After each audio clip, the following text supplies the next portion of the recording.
Sunlight, warm and honey gold, dances over a figure leant against a sun-warmed rock. The man gleams like polished bronze, with soft edges and long, loose limbs. His hands skillfully wrapped around the edges of a tortoise-shell lyre, a treasured gift from his little brother. Music floats playfully across the field, mingling with the long grass and delicate flowers. A gentle breeze disturbs the surrounding grass, sending ripples and waves of motion as far as the eyes can see. The breeze brings along the scent of the sea, sharp and salty. It cuts through the aroma of poppy, lily and geranium, bringing their scents into even sharper relief. In the distance, a statue looms, blazing white and elegantly carved, an almost exact match of the musician in the grass. The figure shifts, golden hair dancing across his smooth forehead and regal features, amber eyes flashing as they look up from the strings of the lyre. Movement catches the eye of the musician, who straightens from his slouched position. In the distance, another figure approaches. This one stockier, but clearly aware of every muscle that moves as he walks towards the golden youth. His steps are light despite his size, all indicating a man well trained in the physical arts. The newcomer laughs lightly. Failed again. Indeed. The golden figure hums, his eyes focused on his pale counterpart. He places the lyre next to him and gestures for the other to sit beside him. "One day you won't hear me coming," the pale figure vows as he sits, head resting on a tanned shoulder. His head is adorned with curly brown hair, and he is wearing a white chiton, blinding in the daylight. "One day, but not today," the other replies, a smile breaking like a dawn sunrise over the musician's face. He turns to the other and places a kiss on his russet hair. "How are you, my love?" "All the better now that I'm here with you." A shift. Brown eyes lift to admire the planes of a smooth bronze jaw and strong cheekbones. "How have you been? It's been a while since I've seen you like this." "I am content. Spending time with you brings me a peace Olympus could never grant me." Rose-colored lips gravitate down to the pale skin of her forehead and linger. The god breathes deep, enjoying the natural scent of his lover, trying to encourage the smell of olive oil, musk, and some unknown floral scent to worm its way into his divine lungs and make a home there. "Unfortunately, my father had need of me, and you know I cannot disobey. I hope whatever he tasked you with was not unpleasant, but I do not wish to spend our time together discussing your father. What were you playing earlier? I've never heard that melody before." "It's a surprise, Philotos. I'll let you hear it as soon as it's complete," the god promises, eyes fluttering closed, their inhuman color hidden from external view. "Promise?" "Promise."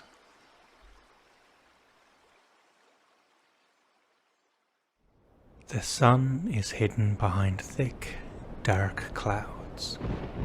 A dark wind whips across the field, and the sea rages.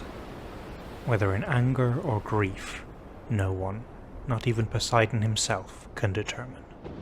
Nature herself is in mourning.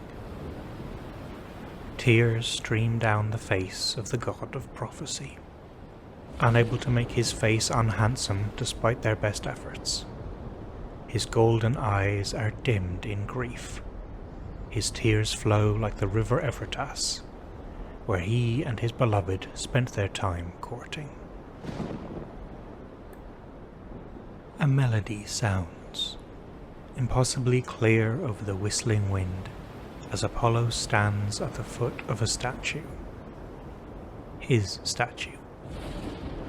His own likeness admiring the flesh and blood before it, that now is a vessel for nothing but pain and grief.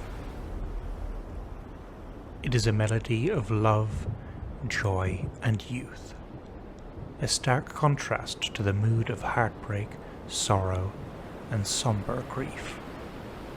No words are said, no lyrics are sung. There may have been lyrics once, but Apollo does not have the heart or energy to try and remember them. The sea stills and the wind quietens to a whisper as the final note rings out and fades into oblivion. It is the first and only time the complete melody will be performed. Fragments might float throughout history. You may even hear them if you're lucky, but they are soon forgotten, deliberately erased by godly intervention. No mortal, bar one, was ever meant to hear that song. A voice flutters from the broken figure, staring at the freshly turned earth at the base of the statue's plinth. I promised you would hear it when it was finished. I'm sorry, my love. It's all my fault. Apollo crumbles to his knees and bows his head, the lyre pressing deep indents into his thighs. Any pain doesn't register, as he is too numb to feel it. Crystalline tears glimmer on the strings. The sobs of the sun god echo across the grave and bounce against the still pristine marble. The soft brush of something over the apple of his cheek temporarily pauses Apollo's visceral outpouring of grief. His new symbol of power emits a sweet smell, the same floral undertone that followed his love everywhere he went, that could never be placed.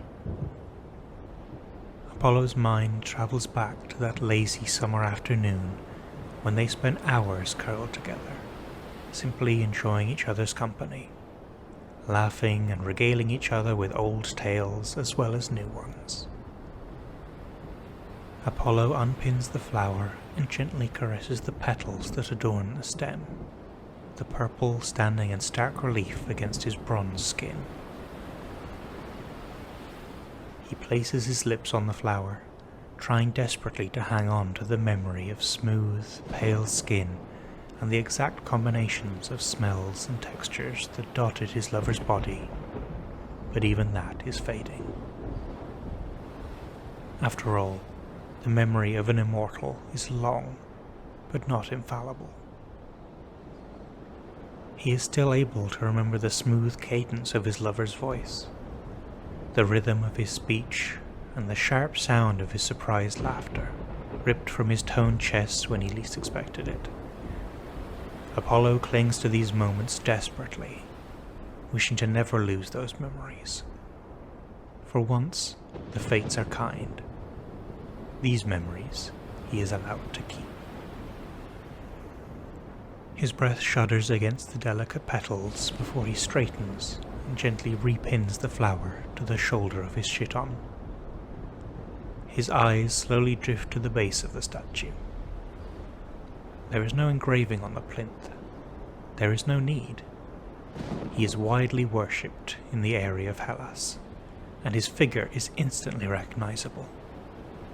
He walks around the grave and stands at the foot of the structure, eyes hollowed in grief. There is a spark of something hidden within their depths. He summons a hammer and chisel, and, being careful of the freshly turned earth at his feet, carves a name that means the people of this area will never forget their prince. He is no master stonemason. That falls under Hephaestus' realm after all, but even decades of training cannot compare to a determined god. Slowly, the stone gives way smoothly with every hit of the hammer. The care taken to carve each letter is infinite. Every strike embeds a memory into the stone. Afternoons teaching his lover the lyre, the athletic competitions, the exact colour of his lover's eyes, the cadence of his voice, the graceful arch of his neck, and finally, with the last strike of metal on stone, the feeling of his lover's blood on his hands, as he feels the final essence of life drain from the one who would forever hold his heart. Apollo straightens, admiring his work, and gives a weak smile. His work here is done. He has lost too many friends and lovers to know that lingering here will only increase the pain in the long run. He turns one last time to the grave at his feet and bows his head in respect. A vow is muttered to the earth before he disappears in a ray of sunlight that is stubborn enough to break through the thick cloud.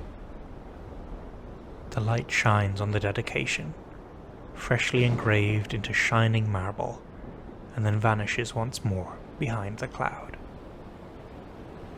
Eventually, the mortals discover the statue and the disturbed earth. They marvel at the precision of the grave, all right angles and perfect in a way that can only be godly. The name that graces the statue is the second discovery, and they understand that that too is not the work of an ordinary man.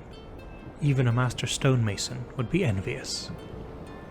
The clean lines and perfect script are a marvel.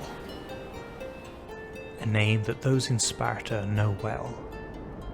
The name of their beloved prince. Hyacinthus.